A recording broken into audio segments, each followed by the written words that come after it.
Thank you. Aquaba like the magic. I know, right? That's right. Welcome, sir. Thank you. It's great to be here. Your first time? No, I've been here before, but it's been years. Really? Yeah, the place has changed a bit. Yeah. When was the last time you came here? Hey, for anything? Show. Binkai. Sir. Been Then years. it's been a while. It's been a long time, very long time. The reason I asked for you, because I've not seen you grant any interview in a while, one. Yeah. And I didn't even know you were an actor. So I was watching and I saw you. I said, hey, Shelly, hold on, Shelly. This man is an actor as well. What else don't we know about you? I don't know. if you ask. And what else don't we know about you? I don't know. I'm an, probably maybe a few people might not know, but I'm an artist. Really? Yeah, I started drawing when I was probably like, started scribbling maybe like 4 or 5 years. Yeah, I remember my mother used to buy me paper all the time for me to scribble because I was always messing up. Play with crayon. Yeah, and charcoal. So I was messing up the walls and the floor and all that. So they used to get me all that. So I actually did graphic design in school, KNUST, years ago. But I'm an artist. I used to do exhibitions, 1 or 2, experiment with various media. But it's been a very long time. I know. Yeah. I hear sometimes it leaves you if you don't put it to work. Well, if you don't, Yeah. you need to practice. I mean, it might be in there, but you need to practice. You Keep need it to bring it alive. out. Yes, and it's been years, but I'm working on something. You're working on something. Yes, I and love that. I want to bring it back. I wouldn't have heard that if he didn't come on the show. He's working on something. Then the acting part. Yeah. When? Why? How? Well, I mean, if you ask me, I didn't know it was in me myself. Well, some years ago, I think around 2020, 2021, I had a call from MultiChoice. Okay. You know, I've always had some history with them. Yeah. You know, From sports. from the sports angle. So there's this new channel that was being worked on, which is Aquaba Magic. And so they were looking around for content. So there was this reality show that they came up with and that I was asked to be a part of. And I'm sure that a lot of you may have seen it. Yeah. On Sankofa. That's right. Yeah, so Sankofa. So that was your first? Yeah, well, if you ask me, anything in that regard. But in front of the camera, I mean, I've been doing quite a number of things. So yes, I did that, and we shot for 3 seasons. And the idea or the concept was something that was replicated across various countries. I think in South Africa, Kenya, Nigeria, a couple of other countries. And so then it was Ghana's time to do that. And so I got to be the host or the moderator for that. And then we got some other people on board, Michelle McKinney-Hammond, Sichofe, Chico, the therapist. The crew. Yeah, and a whole lot of other guys. So then we brought it to life. So we shot that for 3 seasons. Then I was just there one day, and then I had a call from Sparrow Studios production manager, Lydia Lai, and says, is this Michael Katahene? I say, yes. Well, Shirley Frimpomanso would like to do something with you, and if you wouldn't mind, would want you to come and audition for. And I said, You? Me. Audition for a role. Yeah, a role. Come on. What are you talking about? I mean, I haven't done anything like this before. What did she see in the first place? Yeah, so, I mean, long story short, I agreed to go. I said, well, I'm not doing much now, and I would like to experiment. I mean, I've had friends in that area actually speak to me years ago. Why don't you try this? And I said, oh, this is not for me, you know. So then I went, and then I landed my first role. Shirley had a project in 2021, and this was after COVID. Okay. She did a project on COVID, and if you would know, 21 days inside, it was That's a right. project Yeah. on the air. So that was my first time at it. And Let's go back to that first experience. First day on set. it felt, well, being in front of the camera, I've been in front of the camera for so many years. But this one was different. In the first place, you had to learn lines. You know? So I had to learn lines and then bring yourself to character. And I've had no formal training in acting whatsoever. So It was different, but to be very honest with you, Shirley is a fantastic director. Yeah. She's, I believe, one of the best on the continent, and she's a treasure. We need to treasure her. She made it easy for me to transition into that. And with great direction, I was able to do that. And yes, first day on set, it was a bit strange, difficult. I was on set with Nadia Buhari. Wow. Yeah, Were you starstruck? It was my first time seeing her. Nadia? Yeah, that was my first time. I had never met her in person. I'm yet to see her at all. Yeah, she's not that sort of person who is all over the Yeah, place. Yes, yeah. Nadia is a very nice, pleasant person, but she keeps to herself. Yeah. So it was my first time. Very pleasant, very cool, calculated. Say, Bruni way. You know? forget your lines. As if you know. So, but she also made it easy for me. Right. And long story short, we did 21 episodes of that. 21 episodes. Episodes. And it was my first time too. What? So then, after that, then I got a role in was it Eno? Yes. Another Shirley production. Another Shirley production. Sparrows. And then I did Madame. I did Madame. We did 260 episodes. So since 2021, it's been We're on the roll. Wow. Yeah, and currently there's one that's going to come out, very dear to Shirley's heart. It's coming out in December. Wow. Shirley, please invite me. I'm very good at acting rich. So when you have a slot in there, fix me. Yeah. All right. So it's titled Two of a Kind, and it's one of a kind. You need to see Two it. of a kind is one of a kind. And it's one of a kind. Guys, watch out for two of a kind. And it's something very dear to Shirley, and she That's right. put a lot of heart and soul into it. And That's right. it's coming out, yes. Wow. So yes, so that's been my acting journey, and I'm hoping to explore and do more. That's Yes. right. But It before took, then- it took you this long to discover this side of you. Yes. And it took a few friends exactly to even exactly. point you in that in direction. that direction. But even then, I never believed that I could do it. But Wow. it took Shirley. You're enjoying and, it? And I'm enjoying the journey. And, I love that. and thanks to Shirley. Shirley, if you're out there, Yeah. thank you so much. Wow. Are you still actively involved in sports? Well, I wouldn't say actively. I am still in the industry, but in the first place, I am not with any media house doing sport at the moment. Freelance? Freelance. Now, I started doing sport. Well, sport wasn't strange to me because I was a sportsman. That's right. I did track and field in school. And in fact, through the junior years, I did all sorts. Which long school? jump. Form 1 to Form 5, I mean, back in the day. Form 1 to Form 5, we're talking about 1983 to 88. I was Stop that. I was Stop, born in stop, 88. stop that. Stop I was that. born in 88. So then I was doing long jump, I was doing basketball. In fact, I even dabbled in high jump. And then sprint was what was dear to me. In fact, I even tried a couple of marathons. Wow. Yes. So then in Form 5, I became serious with the sprinting. Okay. And I was one of the small boys among the seniors. Which Form schools? 5.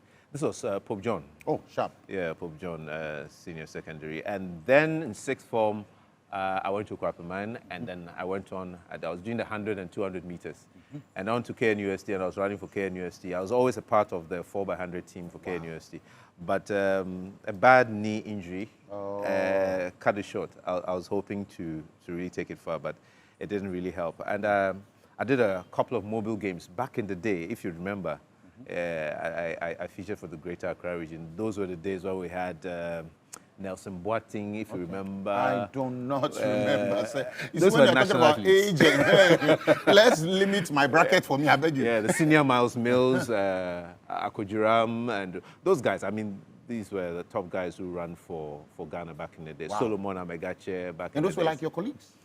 Yes, I mean, started off with them? Some of these guys were older than me. Okay. Yes, and these guys were by then running in the States. They were on Wow. scholarships in Alabama State University, George Mason University.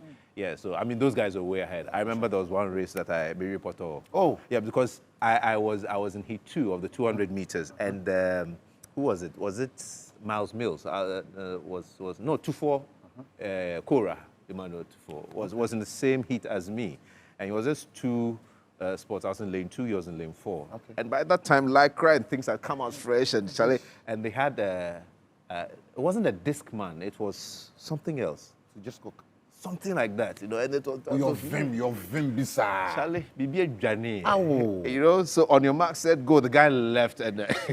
no. It was horrible. So moving on into sport broadcasting was quite easy. When was this? Which year? I moved into it. This was around 2008. Okay. I mean, first of all, I started off with Metro TV. This was in 1996. Okay. In fact, we were the pioneers of Metro TV, and I was doing graphic design then. And then there was a guy who discovered me. You know the guy who does Efira? Yeah. Yeah, Kofi. Kofi was the one who discovered me He discovered you as a voiceover artist. And then Ramesh Jai of yes. Apex Advertising. Apex. So they moved me into voiceovers. So I've been doing voiceovers since then, 1996. Wow. Then they brought me in front of the camera. So then I started doing social magazine programs, business and finance, this, that. And then fast forward, I left Metro in 1999, then came back in 2004. I was doing the Good Morning Ghana. That's right. Then 2 years after, I transitioned into sports. So 2006 was when I entered sport broadcasting. And then on and on and on till I had the opportunity to work with Super Sport for about 3 years. Super Sports? Yes. 3 years? Yeah, before... Senior, you have done some. No. You have done some. You don't want to talk about, we'll talk about it for you. You have done some. No, honestly. And I think this game, I don't know, for some reason, Ghana and Gaza is like, I said, we are not pushing you, Bisa. We don't celebrate our own enough. We're trying. Let me not take that away. We're trying. But I feel some of you should have the spotlight on you. So we learn lessons from your journey. Because, Charlie, even if you were bad at your job, for that long, that period of time, there should be some wins in there that we should learn from. Reason I said, make my team find you for me. They say you're very busy. I say, lie. I'm busy. Bring him on the show. Let's get to interact. It's not that deep. I'm around. Let's get to interact. Yeah. Wow. Some of your highest moments as a sports journalist? What readily comes to mind is the 2010 FIFA World Cup. That's right. I was then presenting for Metro TV. So Metro by then, Mr. Talal Fatal, wherever you are, thanks to you. Salute, boss. Yeah, so we went there as a team, and then so we were the official. So back in the day, if you remember, there was official TV station that was following the Black Stars everywhere they go. So through the qualifiers. You even recorded songs for them. You know? You remember? I remember. Yeah, so the competition proper. And this was the first time that the World Cup was being hosted on the African continent. It was fantastic. Apart from the cold, because the World Cup has never been held in winter. That's right. But then it was fantastic. The atmosphere, the people, and the fact that you get to work with all sorts of professionals from all over the world. There was this cameraman that I met, and he was about 60-something years even then, by then, and he had been to so many World Cups, and it was so interesting. Germany, I think it was from Deutsche Welle or one of these TV stations, and it was great to share experiences with him. And you know, we did very well. Ghana did very well in that World Cup. I mean, had it not been for Suarez. Yeah, Suarez. Still, we no forgive up. Oh, no forgive up. As a nation, we no forgive up. So it was good, not just for the players, but for those of us who were following the team. That's right. I remember I was in the tunnel waiting to conduct interviews. I was even there, placed there even before Suarez was sent off. And you could feel the whole of Africa, even all the people, HBS and other people working there, rooting for Ghana.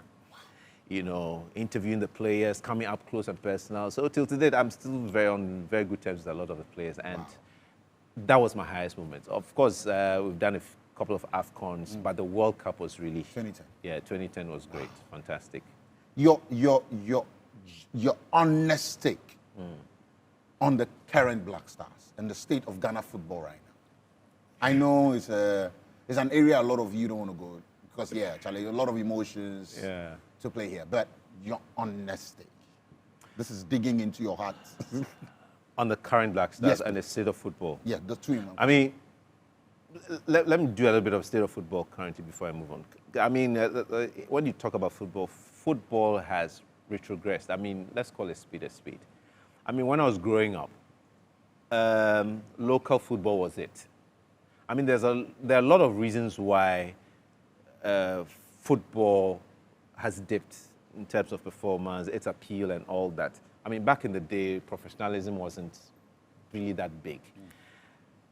If you ask me the lineup of, I'll probably get about 80% right, of the lineup of Accra Hearts of Oak, playing Hafia, was it Hafia? Yes, Hafia Club of Guinea.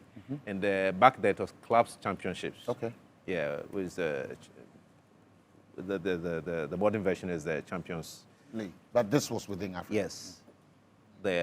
I can remember we played here at the Accra Sports Stadium. I remember even then President Rawlings even landed there in the helicopter and all that. If he asked me the lineup of that team, this is 1979, I probably would get about 80% correct. Wow. I mean, this is just to tell you that there was a lot of interest, there was a lot of fun, quality was high, everything was that good. But then, down the years, things have retrogressed. I mean, you and I know, facilities scrap, we maintaining, you know, playing pitches. And then, of course, other factors have come in. Economically, things are not that great. And so clubs are not able to pay their players as well as they should. And so the very best of our talents leave the shores even before they're fully developed. And they'll go to any league, anywhere, just to survive. And you can't blame them. They've got to survive. This is bread and butter issue, you understand. And so we have lost out in that bit. And then the competition with the foreign leagues. Yeah. I mean, when TV took over, you're talking about La Liga, you're talking about the Premier League, Bundesliga. I mean, how can you compete against products like that, especially when yours is not the best of things is done to really help you? I mean, across Sports, you can't even take your family there. Yeah. Washrooms are not in good condition. And it's awful. So then people would prefer to watch the foreign leagues. And of course, the issue of betting and things, which came on later on, has also taken the interest of people out. So it's a multifaceted thing. So the interest gradually shifted there. And to compete with these people, we've got to have a good product. We don't have good stadium, we don't have nice playing pitches, the players are not well developed and they leave. So small talents, Kakra, when they come up, no, they just go. So now, the politics. Where are the players? And even the politics. Back in the day, I mean, like I'm saying, you could mention players. And even down to the 80s and even to the early 90s. Shamokwe, Joe Debra, this and that. You know, so these were the attractive points. But we've moved gradually away from that. So all sorts of things have actually contributed to making football popular. Then let me quickly talk about the Black Stars. Yeah. We went on a high. I mean, back we had great guys for so many years, even with the likes of Tony Yeboah, Bedi Pele, and all those guys. We're not able to qualify for the World Cup. But we had great players, and they were doing very well all over. Then we came through the phase and got to when we had the Stephen Appiahs, Michael Katahene, and all that. One thing that helped us was, you know, how do you call it? The grassroots football. Yeah. You know, the Colts and all that. It helped to build up our players. Of course, the culture and the tradition of the academies also came in, which also helped build our players. But I think we did not nurture it very well. Now, if you look at the quality of the likes of Suleiman Tari, Michael Katahene, Stephen Appiah, and all that, these guys knew themselves. They played together. Some of them played together in schools. Grew up together in the trade. Played at Colts. And so they knew themselves. They played through the different levels, under 17, under 20, Meteors, Black Stars, and all that. So by the time they got to the Black Stars, they knew themselves.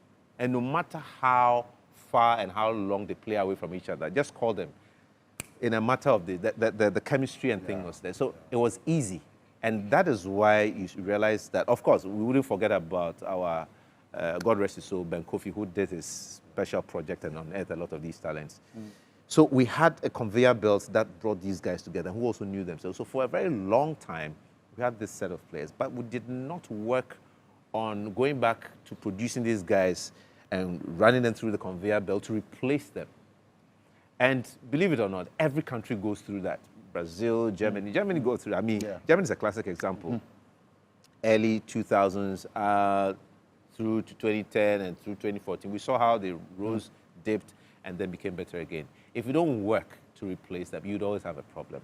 Wow. And so that is a problem we have now. This thing where we just have what people will term as Frefrekobo would be very difficult for us to get a winsome side, even though a lot of countries are doing that. A lot of them with a deliberate focus and attempt to churn out players through the academies and things that are helping them, like Senegal, for example, stand a better chance than us, than just calling out players who don't have any connection or roots to their country. Come them for a few days and you expect magic. Some of them haven't been here before. It takes a while to adjust. Some don't even speak your language. So it's tough. And you see, you can't blame them. Neither can you blame the technical team, because, you know, it's a different dispensation, different. Otto Addo has a lot on his hands, and it will take time to get these guys to gel. Classic case in point, why do you have Inaki Williams doing so well out there in Spain? When he gets here, he doesn't perform as he should. You know, so many factors. Wow. And so it's a tough one, and we would really struggle to get it right until we go to the foundation and just look at the blueprint of how we used to do it in the past. We would struggle. My final question on the Black Stars before we get into some other fun things. Yeah, I know right now, if you talk Black Stars, somebody go feel switch off TV. I know, right? Hey, where the passion go? What is happening? I didn't even want to talk about it. I know, right? Now Ghanaians are like, chale. Those, I mean, we had things we didn't play with. Our Black Stars, our religion, to some extent politics then. Right now, politics can't find a way into this thing we love. Because, chale, Black Stars game used to be those opportunities where no matter the party color, we would all wear one color, which is the national flag. Cheer them on because we believed in one Ghana, one agenda. Right now, Charlie, people even the credit Black Stars win to a certain political party in power. Wow. Anyways, our chances at the World Cup. That would be my final question on anything Black Stars in the national team. I mean, well, before the World Cup, it's the AFCON. And for both of them, we would have to qualify. So let's qualify first. And then we'll see how it goes. I love that. We'll take that. Now we got some fan questions for you. Michael Katahene. Now, for those of you who are still wondering who this is, well, where have you been? So, Giovanni, please, he's lost some weight. What's happening? It's life, right? What's that? Is it deliberate? You've lost some weight. Yes. It's worked on a few things. I had to do a little bit, adjusting my diet a bit last year for health reasons. And so, yes, I lost about 12 kilos. Hey. Yes. But you were not that... I wasn't that, but 12 kilos is quite huge. But it wasn't intended to be that much, but I think, if you ask me, probably an experiment gone wrong. That's right. That's right. But I'm getting back there. That's right. Okay. Giovanni is a respected Ghanaian sports journalist, presenter. I'm just now falling in love with his acting role. I really admire his role in, is it Madame? Madame, okay. And yes, his career spans across multiple media platforms, including TV, radio, print. He's passionate about the role of sports in uniting people and fostering national development. Great submission there. Michael, wow, where have you been? Which channel do you work now? Okay. He's answered all that partly for you. Currently, he's freelance, Lone Ranger. So if you have an employer, you can make us say, I beg employer. Okay, during your career in sports journalism, he's still doing that. Let's not start speaking Pasco. Okay, describe your career in sports journalism using only football terms. Okay. Hey. Wow, that's a very tough one. Interesting too. Hi, like penalty shootout, like foul. The best way to describe your stint with sports journalism. How many years did you do that for? From cumulatively. Since 2008. Okay. Yeah. So if you have to describe it using football terms only. Ebego. Because he's still doing it. All right. We also know, we also know you've covered some of the huge tournaments. You mentioned the World Cup, AFCON, and all that. But which event had the most surprising twist for you? Surprising twist? Yeah. In terms of the competition, yes. Or maybe you had your own expectations. You went in there. Wow, I didn't see that coming. Well, in 2017, AFCON, I wasn't expecting to there were quite a number of teams working for SuperSport. That's right. Now, my team, my unit was covering the Black Stars. Okay. And we were being moved around. By some twist of fate. The other, well, I think like 3 or 4 teams, the other teams had to leave Gabon. So my ticket was actually, I was supposed to go then to SA and then come to Ghana. So I was planning on watching the rest of the competition in Joburg. Okay, oh, from Joburg. Okay. Yes.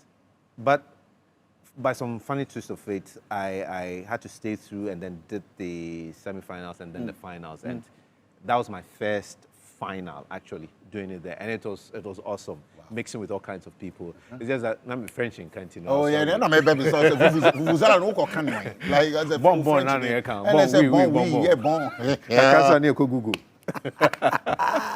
Okay, another question. Yeah. Which Ghanaian footballer's story has left the biggest impression on you, and why? Probably, I would talk about Asamoah Gyan. Why? I mean, for all the other guys so many names come into my mind right now, but so many of them have different reasons and different stories. But for Asamoah Gyan is one resilient character. I have never seen one guy with such a big heart. Big heart? Yes. There's so many sides to Asamoah Gyan. People do not know about him. He's a very generous person, very kind person, but he's also a very determined person. Now, with the sort of burden he had on him for a number of years to perform as the top or leading striker for the Black Stars, many would have just caved in. Yeah. But he did very well. And he also, at a point in his career, also had to deal with injuries. So it was difficult, really, doing a balancing act, you know. And he moved around quite a number of teams. And then all sorts of stories have been linked to him. He's a medical doctor, yes, with the Black Stars. I'm sure he'll bear me out in that. A lot of sports people, showbiz, entertainment, but sports in general, go through a lot of mental health issues. Sure. The stress, the pressure, expectations, you have no idea. And so this guy, for him to have gone through all that and still be who he is, it takes a lot. And so it's one of the many reasons why I really admire him for that. And he has done very well for Ghana. Even at the point in his career when he was not scoring goals, I always felt that we're being so unfair to him because his overall contribution to the team was massive. Because he was not a one-dimensional player. You know, he could go off the ball, go to the waist, and dribble. Yeah, lay on a pass. He wasn't that selfish. If he wasn't put in the mirror, he could come back, win balls. You know, so he was one guy that I really enjoyed watching him play, and I have a lot of respect for him. So yes, he's one person. But then there are so many others, if you ask me. Yeah. That's right. Yeah. Okay. If Ghana were to win the next World Cup, could make us a future impossible tense. What is the first headline you write to capture that moment as a sports journal? I'm just trying to link something to what Roger Miller said. Okay. You know, in 1991, when Cameroon did so well, you know, I think they beat England. Okay. And he came on as a veteran, scoring goals and all that. Even he was called out of retirement to come. And people were saying all kinds of things about Cameroon, this, that. I remember in one interview, he told them, you wait till the country called Ghana appears on the World Cup scene. He said that about us? About Ghana, yes. Yeah. And we did not disappoint. Because in 2006, even though we did not go that far, our performance was out there for all to see. Our game with, I think, Italy was one of the best. Even in 2014, where we had all sorts of issues, our game with Germany was rated, I think, one of the best games. 2010, awesome. So yes, we've established ourselves as one of the, Dominant forces. people call us, Brazil of Africa, Yeah. but we are the Ghana of Ghana, the Ghana all. of Africa. That's all. I understand. But I think what I'll say is, it came to pass. That's right. Like a prophecy. Prophecy. I yes. love that. Yeah. Okay. If you could swap jobs with any player, coach, referee for a day, who would that be and what would be the first thing you would do?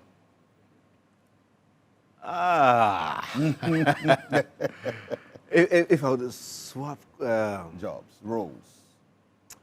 probably the coach that I would have loved to swap roles with was would have been, but he's retired now. Okay. No, it was a national team. Oh, okay. The name just vanished. But he was in charge of the Spain for the national team for so many years. Okay. Why's the name gone? I'm the wrong person to ask. Mine is Boom Boom Bang Bang dancing and other things. Lord have mercy. Just shows how soft I've become because I've not been Yeah, around for a long time. yeah. Yes, but he's one guy that I admire so much. Took Spain to the World Cup and then won it in 2010. Yes. Okay. He's one guy I would love to swap. What would the roles. first thing you do? That's the second part of the question. I would do. I will not change anything. Because I admire everything that he did, especially in 2010 and the sort of players he came with. Now I need you to give me the name. So bad. I didn't think I'm really fee. Think about it. Let me say shouts to my sponsors. Okay, Thank you sure. so Right, much, right. Betway. Thank you for allowing us with your new enhanced early partial and auto cash out feature where they let you cash out your bets out early enough, cash out a portion of your ongoing bets, or even set your bets to cash out automatically. Now, this gives you way more control over the thrilling bets you place. Sign up today at betway.com.gh. Terms and conditions apply. Regulated by the Gaming Commission of Ghana. No under 18s are allowed. Betway says get way more. And of course, Cowbell Coffee as well. Charlie, guys, let's talk about something we all want. Success, right? Everybody wants it. Everybody dreams of it. It's something that we all aspire to succeed and make a mark in this life. So we push ourselves to excel, enduring challenges along the way just to be super successful. Charlie, when there is work to be done, I know you need that extra boost. You need to keep pushing forward, and that's where we come in. Cowbell Coffee will be by your side every step of the way. So grab that rich, creamy 3-in-1 blend with a great taste and aroma, and that would aid you kickstart your day. Whether you're working or just creating memories with your friends and loved ones, Cowbell Coffee will be there for you every moment, all right? So no matter where you are, what you do, keep chasing those goals, knowing very well that Cowbell Coffee has got you so close to keep you motivated and going, all right? Okay, you got a name? Yes. It's dropped now. Vicente Del Bosque. Yeah, for Spain. Ball-headed man. He was in charge of Spain for so many years. And Wow. I admire the control that he had on the Spanish team and his imprint that he had on the team for so many years. Yeah. That's right. Yeah. Okay. And also, what is the wildest fun reaction you've ever witnessed during a live match? Did it end well in chaos or celebration? I think there was a fan, that female fan, I think that took off her top. Huh? For you? No. Oh, for the football. It wasn't the So fan. you were doing, you were the commentator? Or? No, I wasn't a commentator. I mean, I was also there doing my... watching. doing my job. Wait. We can go back go watch the match. 'Cause maybe at least But it's quite common. I mean, in yeah, Latin America, yeah. Europe, All right. people do crazy things. In your opinion, Yeah. who is the most underrated sports figure in Ghana? Underrated sports figure. Yeah, in Ghana. Maybe our sports history. In your opinion. Or maybe today that we need to keep our eye on. I mean, I would also say, I mean, we have this tendency of describing apart from football, other sports as minor sports, lesser known sports and things like that. But I think that some of our heroes or some of our people that we did not project well enough back in the day were some of our track and field athletes. Track and field, eh? Yes, Okay. yes. Some of these guys did really well under terrible conditions. Poor conditions, but they did well. I mean, some names, like I was mentioning, that you couldn't really remember. Yeah, these are all big Yeah, people. JP Miles Mills, Nelson Boateng, and Akwajiram, and then later on Leo Miles Mills, and all those guys. I don't think we did quite well by them in projecting them. Yes. All right. Has there ever been a time when the sports actions were so intense that you forgot you were supposed to be reporting and so got lost in the game? Oh, so many times. So many times. Look, there are times that you get so emotional because you forget that you're also a fan. But when it gets to time, you need to put that one aside. I mean, as recent as one of the World Cup qualifiers, you know, I also, some of the other things that you said I do, I also work as the broadcast venue manager for HBS. Oh, Paris? Yes, HBS Paris, yes. Okay. So I'm the HBS rep in Ghana. Okay. So any FIFA sanctioned match that goes live, I'm in charge of the live broadcast operations. Okay. Yes, so when they're playing a live World Cup qualifier, wherever, I need to be there to oversee all that in the OB van and all that. So I was going around doing my, and actually we bought SNB. I almost forgot. And you know, we are on direct comms with France, Paris, you know, when we are doing this thing.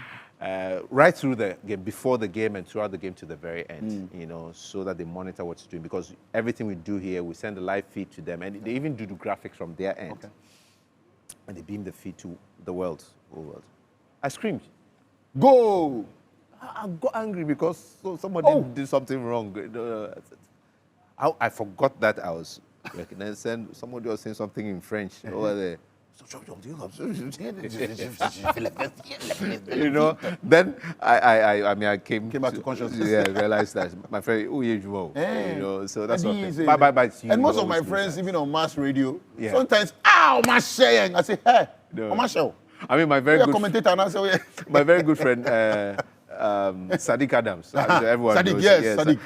Was it the AFCON? Yeah, that viral video of him. It went viral. You know, I mean, it just shows that people are human. Yeah. You know, so, yeah, it happens. It happens. Okay. If you were in the sports journalist, an actor, voiceover artist, what would you be doing? I honestly don't say referee. No, ask again. If I wasn't what? Doing voiceovers, acting. Sports, yeah. All the things we know you for now. Oh, because I was going to say probably drawing and things like that. Okay. I probably would have been an athlete. An athlete? Yes. Okay. Probably have been a... full blown. Anyway, if not for the knee injury. I would have retired by now. Yeah, anyway. Yeah. So I'll probably be doing some farming. Okay, farming, I like that. Okay, let's talk about music. We're wrapping up. When it comes to music, you want to, Charlie, just let your hair down. Your head here, you have a lot. You want to relax. Old man. Charlie, Olu. It shows that, Charlie, God has blessed you, my brother. I know, right? Yeah. Oh, but I love jazz. Jazz? Yes. And strangely, I hear, I'm told that growing up, I used to be drawn to classical music a lot. Wow. On Sunday mornings, there was this program that they did on GBC back in the day at Chepan. Okay. And anytime they start that, you know, they play the likes of Beethoven and all those people. Sorry, and things like that. Around 7, 8 years, 9 years, 10 years, I'll be glued to the radio. It's very weird, though. Yeah. At that age. Yes. But I think it was the art in me. Yes, and I've always loved classical music, even till today. All you needed then was just a canvas and a brush. Yes. I love classical music and I love jazz. Yes. But when you talk about lyrics that inspire, I love gospel. Wow. Yes. Nice. Yeah. Where are you from originally? Your hometown? My hometown, Keta. Actually, my father's father comes from Anloga, and then my dad's mother comes from Agbozume. You speak away? I never knew. I said more. I don't know. My kind of accents, very different, very 5 different accents.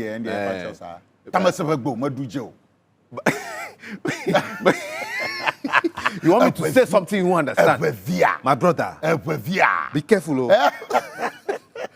So my dad comes from the Volta region. So I'm away. And my mom is Fanti. My mom comes from Central region, Aguna Bodom.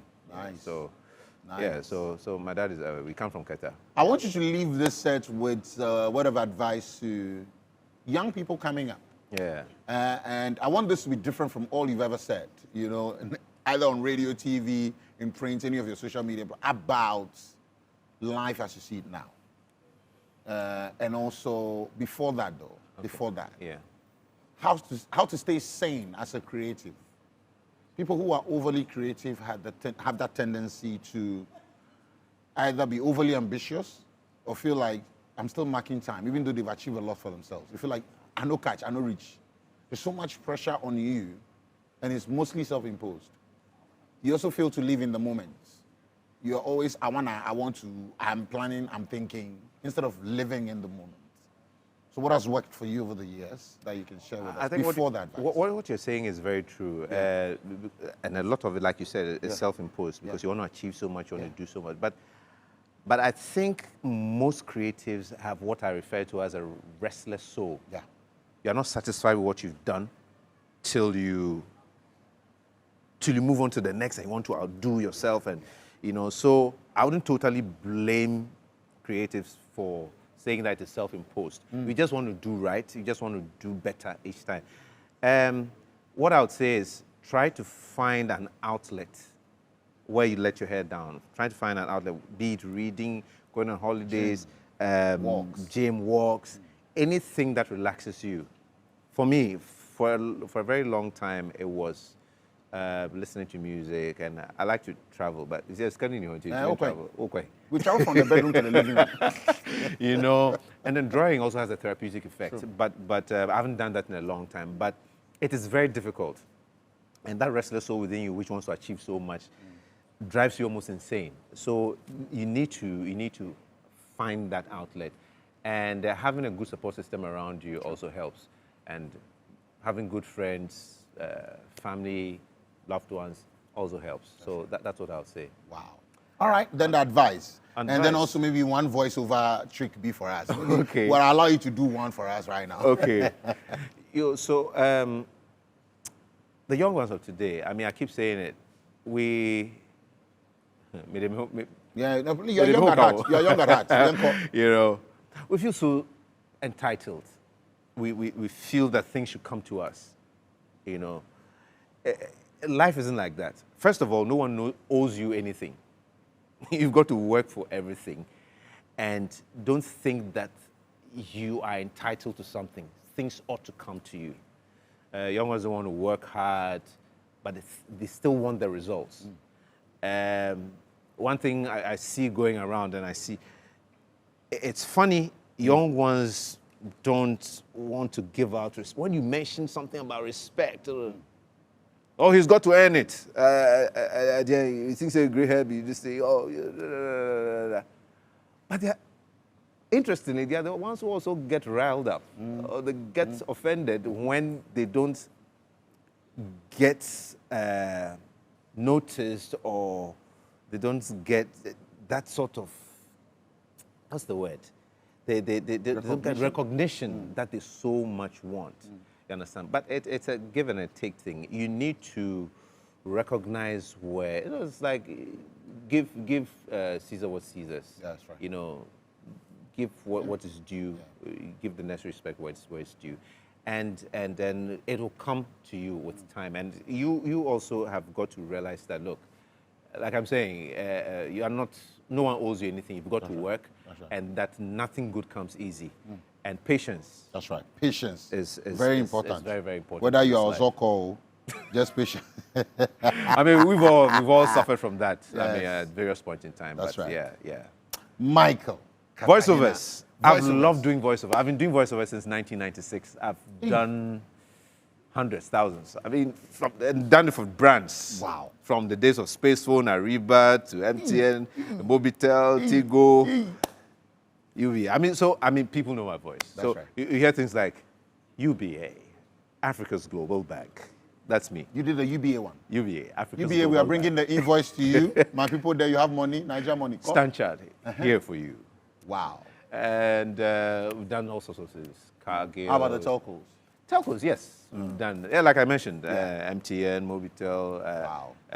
Back in the day, went to Spacephone, Ariba, Mobitel to Tigo, Airtel. Can you do one for TV3? Give me a line. So, TV3, first in news, best in entertainment. TV3, first in news, best in entertainment. Chai. I think you get. Me, if I do the same thing, If Ramesh will kill my voiceover talent, Ramesh. Ramesh, wherever you are. He make a delay. I say, Caleb, I think it's the food. It's either the food you eat or you're not putting yourself in character. It's a great. I was supposed to come. You know the way they tell you that motivational message. When people put you down, then you're supposed to work hard at it. And then I just realized too early that Charlie, this make a focus on other. Where I left. Charlie, it's been a pleasure hanging out with you, man. Yes. You know, every Saturday evening, you go day showbiz there. You want to laugh. You want no. This is in fact wisdom. Be this. We tap into that now. You should write a book about your journey. You are the 5th person to have said this. Yeah, you should. I mean, most people say about me, generally, about life, generally, and certain experiences in life. But you are the 5th person to have told this. Maybe you should consider. Maybe I should think about it. Yeah. You write your wins, your failures, and everything in there. Because some of these stories, like busy we call it right now, we don't go hear half of them. And then when you guys are on the trip, I mean, especially live Dan, journalism Dan, a lot has changed in our space now too. It has. Yeah, so that's about it. Thank you. One return from the break. There is more with us. Stay with us.